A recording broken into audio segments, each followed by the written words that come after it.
Salam world, I'm your than average girl from down under, and this is our third arcane character analysis featuring the Noxian powerhouse, the Medardas. Now, I have a huge disclaimer for this video. I'm not a League fan, nor have I read The Chosen of the Wolf, so I can't offer the same kind of lore or insight compared to people who do have this information. Everything in this analysis is based off Arcane the show and any companion music video, but I hope it's still insightful enough.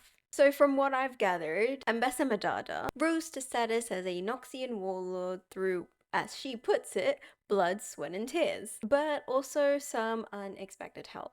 Exactly what drove her ambition into this direction isn't 100% clear, but from Ambessa's own words, it seems like if you wish to survive in Noxus, battle smarts and strength are necessary. It paints a picture that Noxus is a very survivalist civilization, and as a woman who takes motherhood very seriously, she extends this survival drive to protect her immediate family. Ambessa has two children, whom are half-siblings, Kino, the eldest, and Mel. Having seen their mother's savage rise to power, both Kino and Mel opt to channel dominance through diplomacy, which doesn't turn out so great for either of them. Kino, who remains in the hostile political landscape of Noxus, crosses paths with his sister's side of the family, and them, not knowing which of Ambessa's kids is actually related to them, put Kino under trying conditions which unfortunately lead to his end. Mel, on the other hand, is banished to Piltover by her mother, where she rises through the ranks as the richest person in the city and one of the heads of the council. However, as Ambessa's past mistakes haunt her and Mel beknownstly follows her mother's path, they come head to head, with Piltover acting as the stage for the upcoming family feud, and Jace Talus and Victor the tools spearheading their campaigns. Even from season 1, it was clear that the Medardas acted as a lens to introduce the wider state of Runeterra and the existing conflicts and politics in this world. So, let's talk Ambessa and Mel's story.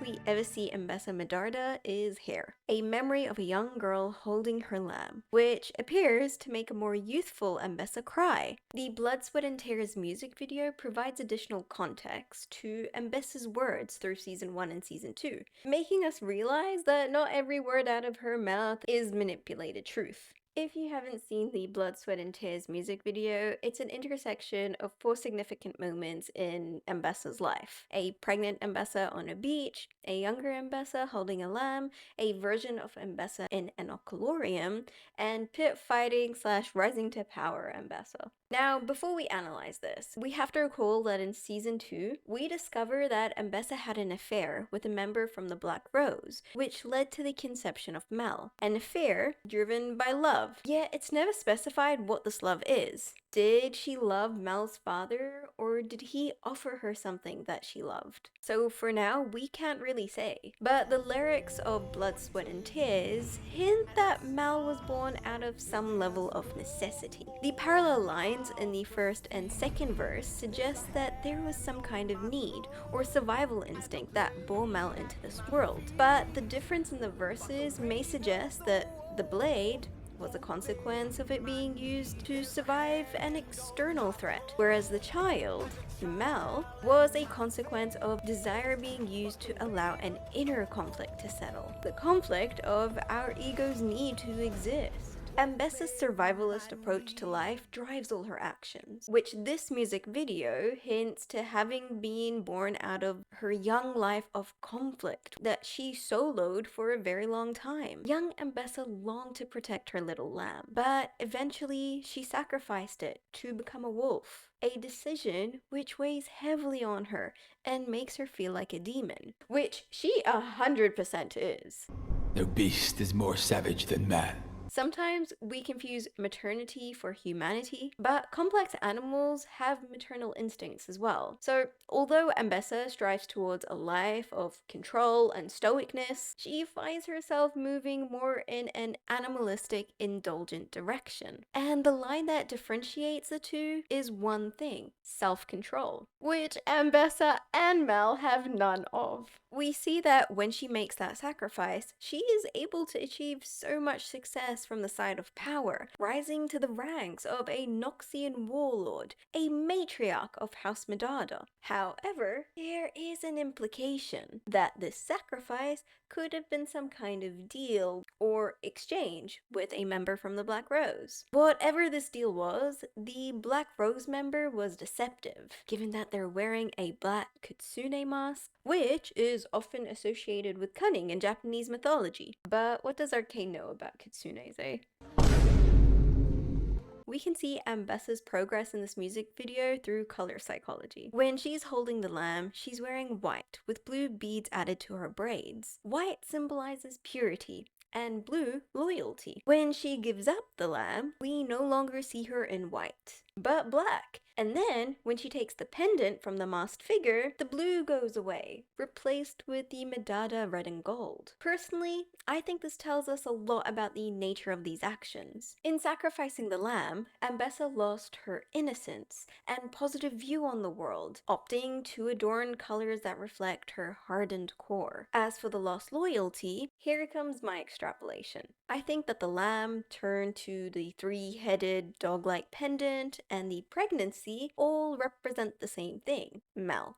Taking the pendant could represent Ambessa's infidelity, which breaks her loyalty to her husband and Kino's father, hence the removal of blue from Ambessa's color scheme. But at the same time, her love for her children is what makes her so protective over them. So she tries desperately to teach them the lessons that she learned through trial and tribulation, so that they don't have to suffer a similar loss or fate like she did. Hence the lamb. Ambessa viewed Mel as fragile due to her diplomatic approach to ruling. She feared that the mercy that Mel showed will bite her in the back, because to Ambessa, there is no good in the world. So she executes harsh judgment to save her naive kids from future hurt. But the terror of these actions are reflected in her kids' eyes, and the disapproval they feel hurts Ambessa. It makes her feel guilty and remorseful, feelings Ambessa classifies as weaknesses, which is why she exiles Mel to Piltover. However, I think there is more to this. When Ambessa's on the beach, she is approached by a pack of wolves, and knowing that she was too injured to fight back, was resolved to her fate. But the fate never came. For some reason, the wolves let her be, and perhaps it's because of Mel's magic. So when Ambessa says, "Because you weakened me," I think it extends further than just this emotional conflict by seeing her kids' disapproval, but is also a level of jealousy that she feels towards her daughter's powers. These powers that her daughter didn't work for, but was born with. An unfair advantage in the struggle of life. Powers that, for Ambessa, had robbed her of her honor that night. And this unloving sentiment towards mages appears widespread in Runeterra, with Heimerdinger, Bulbok, and Shula all warning against magic during Jace's trial. But I mean, Mel, she didn't know any of this. She believed her whole life that Kino's dad was her father, and that they were a happy, normal Noxian family. And this is the huge irony in Mel's plotline in Season 1. But I'm getting ahead of myself. Ambessa herself didn't fear magic, and this is shown by her accepting a deal with the Black Rose and using ruins against Amara and Hextech. Yet, she somewhat shared similar views to Victor. Some people are born with advantages or disadvantages, which makes survival easier or more difficult. Where Victor wishes to equalize the field by helping elevate the disadvantaged and refuse to participate, enhancing the more powerful, Ambessa believes in eliminating advantages and promoting personal growth through need and suffering. And this difference is born from the soul goals and ambitions of these two characters. Victor sought to fix things, ensure there were no barriers matters to a person's ability to fulfill their purpose, whereas Ambessa seeks to be on top, because anyone who's potentially more powerful than her could harm what she cares the most about in this world, her family, which was proven right when the Black Rose killed Kino. Upon hearing about Piltover's plight with the Undercity and their capacity to produce synthetic magic weapons, she knew that she needed that weaponry in her arsenal to strengthen the Medarda Empire from their formidable foe. So in Season 1, Ambessa is on Mel's side, advocating for Hextech production and rebuilding a motherly bond with her so that she can be close enough to her to protect her from the Black Rose. However, Ambessa's warmth slows Mel's plans and makes her take a few steps back to reassess the situation, which contradicted Ambessa's plan, exactly what Mel wanted. So, Ambessa takes matters into her own hand, scares Jace into an irrational decision, then gives Rennie the green light to take revenge. When it appeared that the enforcers were done for, she sends in her Noxian guard to end the revenge spree, demonstrate to Piltover the superiority of her power, and create a need for the resources that she can offer to gain authority in Piltover's decision-making process, which Cello and Caitlin just eat up, and that is due to their desperation for healing, something that they would call justice. Which is exactly why Ambessa targets these two, rather than her cunning daughter or the rational and empathetic Shula. Now, before we continue with Ambessa's story, her increased desperation, and thus mistakes, we need to talk about Mel's rise to power in Piltover, and the contrast in their ruling styles. Still a fox. When Mel was banished to Piltover, she came with, or was followed by, her best friend Alora. And we know Alora's from Noxus because Ambessa recognized her straight away, as well as the fact that Alora somehow knew about the Black Rose, but never told Mel about it. But that's a plot point that isn't really explained in Arcane, so moving on. Together, they surveyed the political landscape, invested intelligently, and gained surveillance to eventually make their way up to becoming the richest person in Piltover and one of the 7 houses on the council. Mel was the brains and the show behind the initiative, whilst Alora acted as her assistant and handled direct communications. Basically Silco Civica, though Mel liked to do the dirty work herself. Mel's elegance and seductive ruse were part of her political plan, aiming to charm her way into people's graces so that they owe her. We first see her use her charm offensive with Councillor Hoskell to ensure Jace remains in Piltover, given that his ingenuity could be of interest to her. Unlike the other councillors, magic didn't scare her. But she knew that going against the grain so plainly without any substantial demonstration of efficacy would be career suicide. So she needed more intel, which was only possible if Jace remained in Piltover. But at the end of the day, Victor just made her job way easier. She didn't have to do anything but wait one night. And well, the results were better than expected. With the demonstration in hand, Jace and Victor were able to pursue Hextech, with Mel guiding its use to profitable ventures. Ventures which the greedy council members just couldn't refuse. The only member of the council that Mel has no power over is Heimerdinger, so making him part of the Hextech decision-making committee allowed her to balance profitable initiative with political risk. Now, as for the other council members, how does she win them over? We aren't directly informed of Mel's dealings with other council members, but it is implied throughout the show. The first thing to note is that Mel is known for endorsing a lavish and indulgent lifestyle, from the fundraisers that she runs to the Medarda theater that she built. Further, when discussing the benefits of the Hex Gates, the external trading made reference to is specifically with Noxus, particularly with regards to alcoholic beverages, legal or illegal. So, given that Mel is Noxian, it wouldn't be too far of a stretch to say that she was involved in either starting up or promoting these trade deals. She may not have all the counselor eating from the palm of her hands, but she knew what they liked or wanted, and ensuring that she can provide that made it seem that she was valuable and needed by the council. So let's talk about each counselor separately. Going around the table, Seller, elevating the standard of luxury and entertainment as well as Noxian spirits. Hoskell, a large trading branch with Noxus through the use of the Hex Gates. And of course, more alcohol.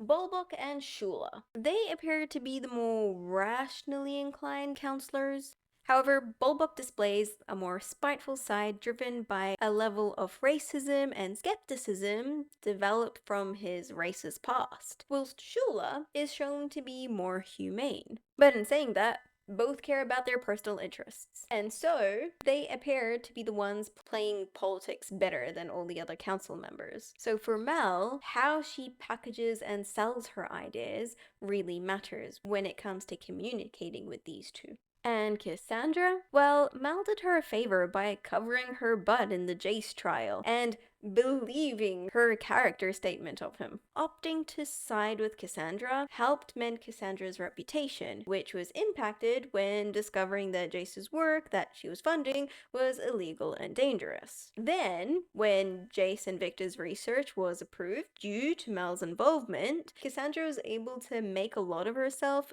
through her previous connections to Jace. So essentially, Cassandra, though a little skeptical of Mel's intentions, was indebted to her. Overall, the split decision during Jace's trial highlights Mel's political adversaries to us, Cello, Bulbok, and Shula, which we see throughout the show when it comes to Mel's decisions. Bulbok and Cello's hate for the Undercity unites them, so keeping the difference in social class and tightening the security over the Undercity will keep the two of them on side, even though she believes them to be dim-witted and biased to their own interests. As for Shula, Mel actually has a great respect for her opinion, opting to use her to form the illusion of a united front, unless there is a greater gain from taking a riskier position. For Mel, Steady is stagnant, Allura. which was not okay with her, because it threatens the fragility of her empire. But then,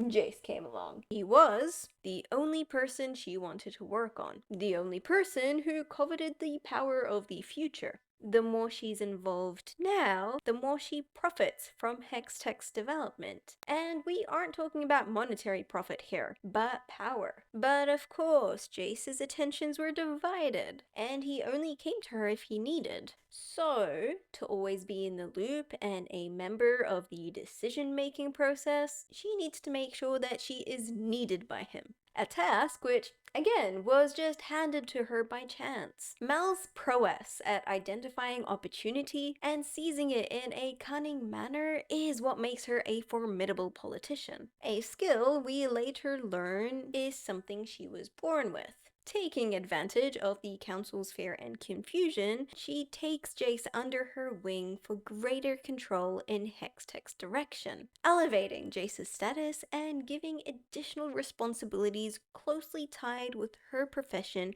to ensure that he will need her more, that her voice would be louder in the council chambers with two mouths, that she can win over the council members with fresh blood and fresh deals on the table. Though these fresh deals are actually the same old ones, reinstated under a new title and new guise. All a performance, a game, which Mel excelled in. But Mel didn't want power for environmental control.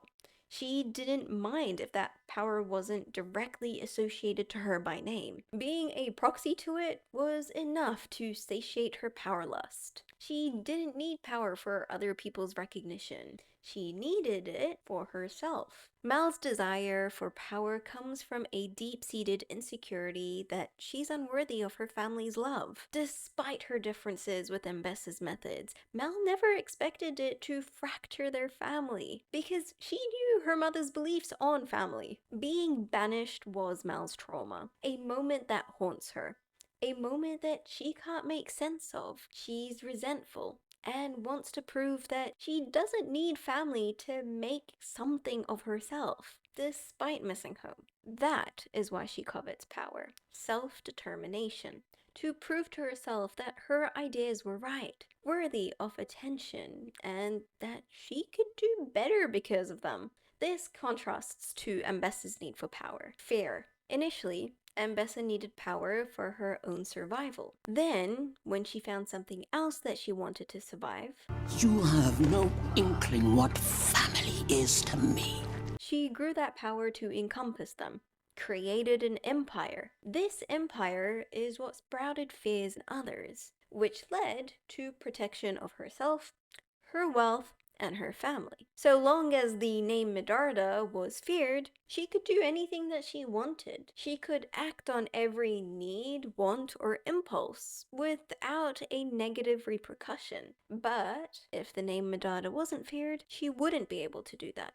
Anything that challenged the fragile walls of that empire can risk crumbling it down. Stop her from acting freely. So whilst Mel was toying with politics to feel good about herself, Ambessa was playing chess with every possible threat to her empire, outdoing her opponents by being the scariest of them all. Consequently, their approaches to politics differ. The wolf and fox analogy that Ambessa uses when describing their ruling styles comes from chapter 18 from Machiavelli's Prince, and his commentary on the lion and the fox. It makes note that inside every human is a beast, and it's important for us to learn to use both natures for our advantage and our cause. The difference between the lion, which in Arcane is substituted with a wolf to better fit the motif of the show, and the fox, is how mask on, mask off this animalistic side is. A lion is proud and sees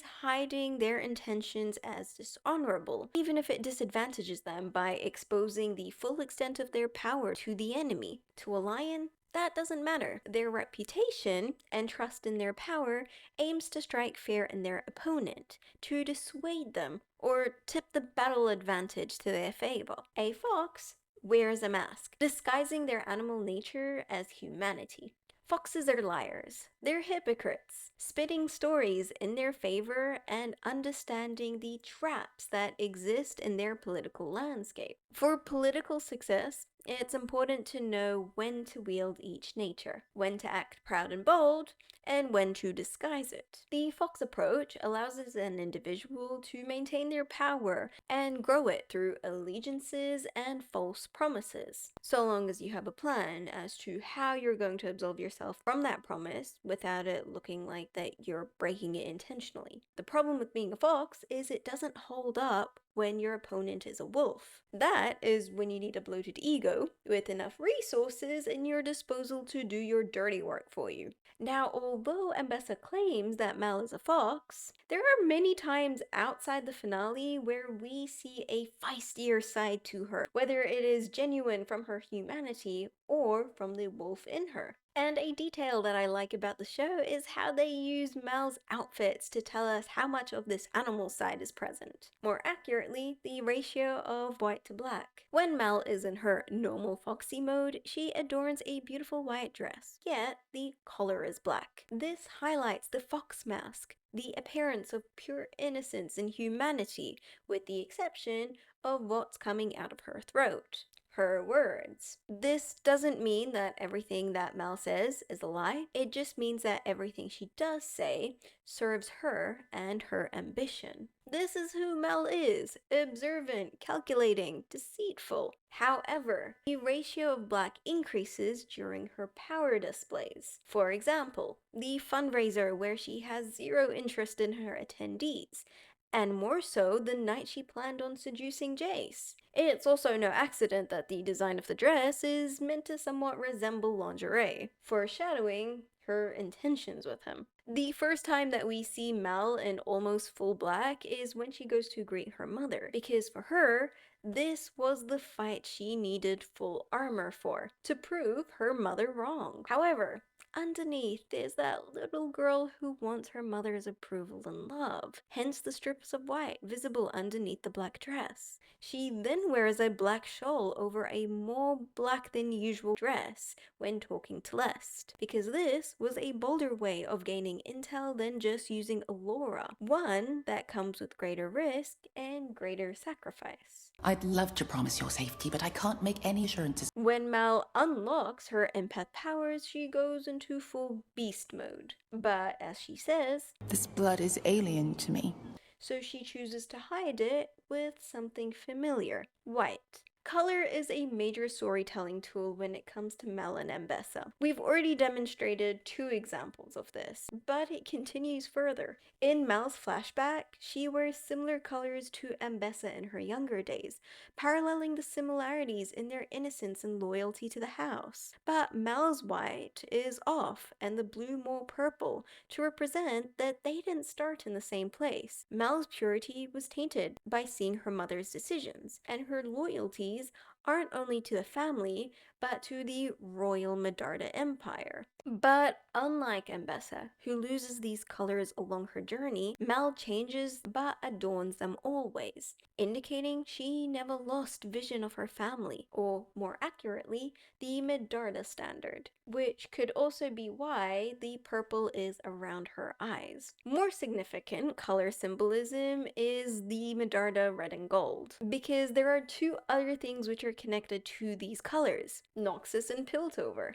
Unlike Ambessa's coat of arms, Mel removes the red background, opting for this golden PNG, which blends in and takes the background of its surrounding, very similar to Mel's approach to power. And the truth is, we never see Mel in red until the final scene and in bite marks, where she is heading to Noxus. Ambessa, on the other hand, doesn't wear any gold when she arrives in Piltover, disguising herself as a guest. Even when she's advising Sallow, she remains this neutral external party. The gold only crops up in Ambessa's color scheme when she decides to involve herself directly in Piltover's politics. Adding the color, which itself is a representation of the City of Progress, shows her solidarity with their cause, unity through symbolism. This is Ambessa's version of the fox. Because as we know, this isn't the first time that Ambessa wears gold. We've seen her wear gold before, but it's always been associated with her leadership and dominance. So in instances where she is testing the waters or giving Mel prominence, she doesn't wear gold so that she can observe her daughter's decisions rather than overshadow them. But at the end of the day, there was one thing which brought the downfall of both Medardas: indulgence, desire. The same single distraction which leads to unforeseen consequences that they can't leave behind, because they end up loving them. Look, I had a plan. A nice, simple plan. Seduce you, sleep with you, manipulate your feelings so you'd never turn on me. It was easy. All you had to do was fall for it. And all I had to do was not fall for you. Which is where my nice, simple plan fell apart. It just works so well. For Ambessa, this was the affair, the unforeseen consequence being Mel. And so the webs of lies that she needed to spin, truths that she needed to get rid of to hide the affair, and more so, Kino's intelligence and investigative capabilities. Mel's was Jace, a political pawn and investment turned lover and equal. But we can't equate the two because Ambessa had already lost Kino, which means that she starts off in more of a disadvantage fearing for Mel. A fear which is accentuated by her confrontation with Amara. Before this scene, Ambessa was content with observing the political landscape her daughter resides in, catalyzing the production and use of hex weapons, and waiting it out so that then she can take it for her own arsenal. However, afterwards, she couldn't risk gambling with chance, or just being behind one of 3 voices of power. She needed all the control, and the only person who was ripe enough for the task... I am a decorated officer, leader of House Kiraman. Address me with respect, or keep your mouth shut. So, exploiting her assist in fending off the Zornites and offering her army and military expertise to a single leader under martial law was her leverage to get a disheveled and helpless group of Piltover nobles to say yes. She had the city eating out of the palm of her hand while she used their resources for her own needs. She knew that there were only three things spinning in Caitlyn's head. They see Mother when they found her. But then there's Jinx laughing. Then I see Vi. Her desire to avenge her mother and bring Jinx to justice were really easy to align to her cause. Vi was the only thread which could pull Caitlyn out of her control, but that was fixable. She just had to make Caitlyn believe it was her decision, which she managed to do swimmingly. That is until a better offer arose. I've been expecting you. It's always the same look when one covets a weapon. Ambessa makes two crucial mistakes here which cement her demise. The first is that she's too proud to see that Singed is using her, and then rinse and repeat with Victor. The second is that her admiration for Kate surpasses her need for her. She actually starts to care. Caitlyn was everything that Mel wasn't, which meant an opportunity for her to mother and pass her wisdom, training, and experience to someone who actually cared to listen. And that is why Kate's betrayal impacted Ambessa emotionally, leading to the most unnecessary and tragic battle scenes in the entire show. But before we get to Season 2, Act 3, we need to go back to Mel's mistake. Stay away from Jace. You really are fond of him. It's true. Mel had desired Jace for a long time, but when she made her move on him, it wasn't out of love, but as an excuse to satisfy her lust and secure a solid place in his life. So, power. But it backfired.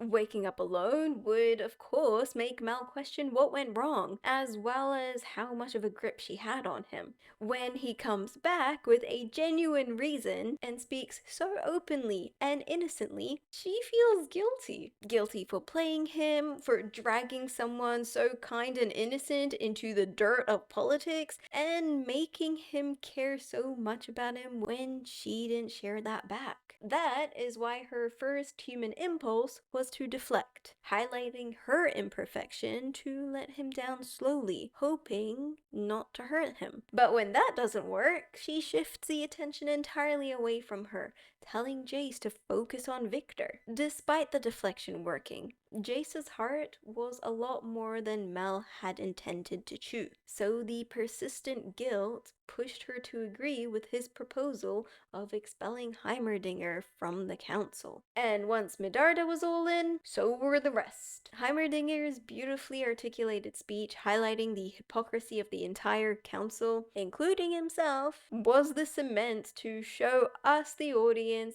the true corruption of this council. But for Mel, once the price was settled and a darker side to Jace was revealed, she believed that she could keep him, without it being a negative weight on her consciousness. Of course, though, that did not last. Not only was Victor acting in opposition, but her mother was on the way, ready to exploit her newly acquired weakness. The crazy thing is, Ambessa was absolutely cooking. Everything she'd said to Mel and Jace came to fruition, but Mel was blinded by pride and fury to see the wisdom in her mother's words. Even when her mother offered her everything that she'd wanted and had been building up for, she refused, because Jace's offer was better. Love. No strings attached. And when he professed to the council that he didn't give a damn about what they thought of him, except for her, she abandoned all her ambitions for power, pride, comfort, and prestige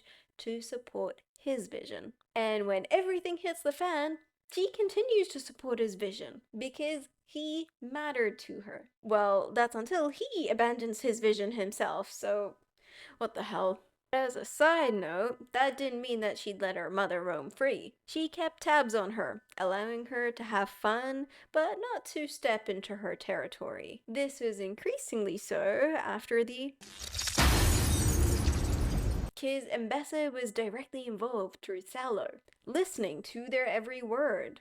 That's why she hired Les to spy on Sallow, and more importantly, her mum. I personally think that Mel's deal with Les was a lot darker than it ended up playing, 'cause she wouldn't have needed the shimmer brush physically if she just wanted to know what was going on. I think she took it to either catch him in a vulnerable position and then blackmail him out of her mother's grasp, or for something worse.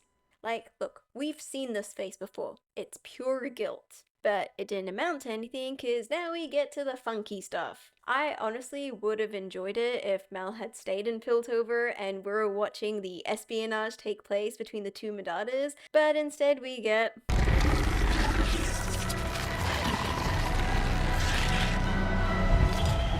For some reason, when the explosion happened, Mel's mage powers activated, which protected her and those around her.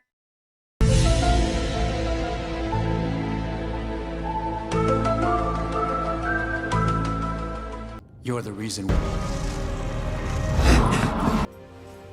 There's no sense to these things, Jace. Bruh. The contradictory nature in Mel's magic and the arcane in Victor is so interesting. I wish we had more of a lore drop as to why this is, but that's okay. Piltover was a lesson, Vladimir. We can only be patient with the stuff. But, for some reason, the magic in Mel doesn't like Victor's hex tech. So, when they activated, poor Victor got... all the way to the other side of the council room. So like, fair enough, when the arcane attacks Mel when she tries to get close to Victor, it's just protecting my boy from the thing that actively tried to kill him. But I kind of feel bad for Mel as well, because like, she had no idea what was happening and how. Like, all that happened was she got the tingles that something was wrong, and so she goes and swoops in to save her man. But, unfortunately, the activation of her powers from their dormant state alerts the Black Rose to her existence. They had finally tracked down Ambessa's bastard. The key of stopping her from stopping them. More power plays.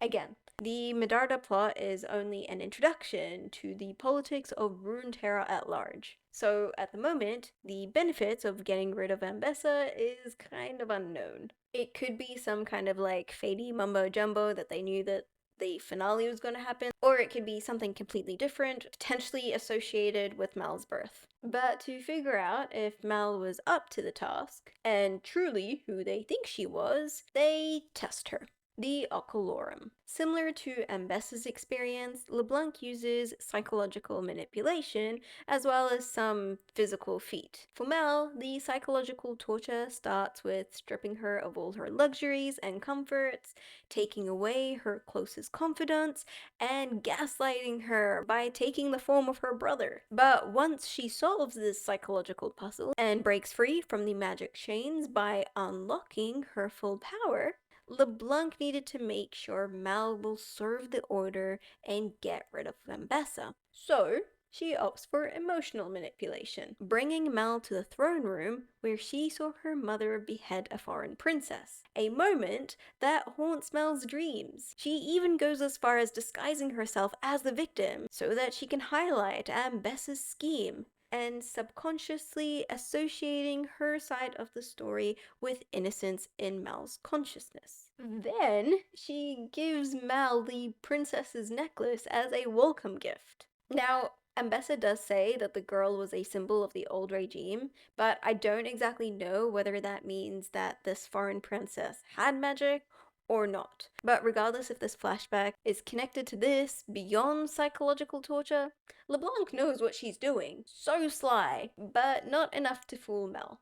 In general, there are so many unanswered questions when it comes to LeBlanc's words, and I'm sure that League players have a lot more info or intel about this, but for non-League players, all we can really do is take her words on face value. She hid you because you are that which she covets most, a weapon. They're nothing but lies. You taught me the best lies come wrapped in truth. But what we do know is what Mel did. She played along, not because she believed LeBlanc, but because she needed answers. And the only way that she could get them is if she gets out. Which is why the first thing that she does when getting back to Piltover is go to the place where it all began, where she just happens to also find Jace and Victor. But just as a side note, it's not like LeBlanc trusted Mel either. She sent this crow to follow her all the way to Piltover. And we know this crow kind of like stayed there for the whole time because it shows up at the end and looks at the aftermath of what happened to Jace and Victor. So yeah, but back to Mel. She hadn't expected to see Jace or Victor, least of all in the states that they were in. So not only did she have a million questions about her origins, but she finds out that everything had changed in Piltover. No thanks to Mother? From Victor, she knew where her mother was, but having her entire reality shattered in one go was overwhelming, consuming. So for perhaps the first time in Mel's life, things weren't in her control. The goal that she had aspired to was false. She felt so powerless to her genetics, the magic someone had put in her without her knowledge. And for those who have not put two and two together, Mel is a parallel to Victor. Some people are born with advantages or disadvantages, which makes survival easier or more difficult. Her mother's enemy by principle. But unlike the Javik breakup, Jace had grown. Jace understood, so he gives Mel the only words that she needs before they part and go their own ways. You will never be a passenger. And this kickstarts Mel's journey out of Piltover politics and into that of Runeterra. But before that, they gotta deal with the doom and gloom Ambessa's planning to bring. And here come the parallels again. In Season 1, Ambessa is desperate, so she comes to Mel to covet a weapon, offers her daughter all she's wanted in her family, just to let the war happen. Mel's response?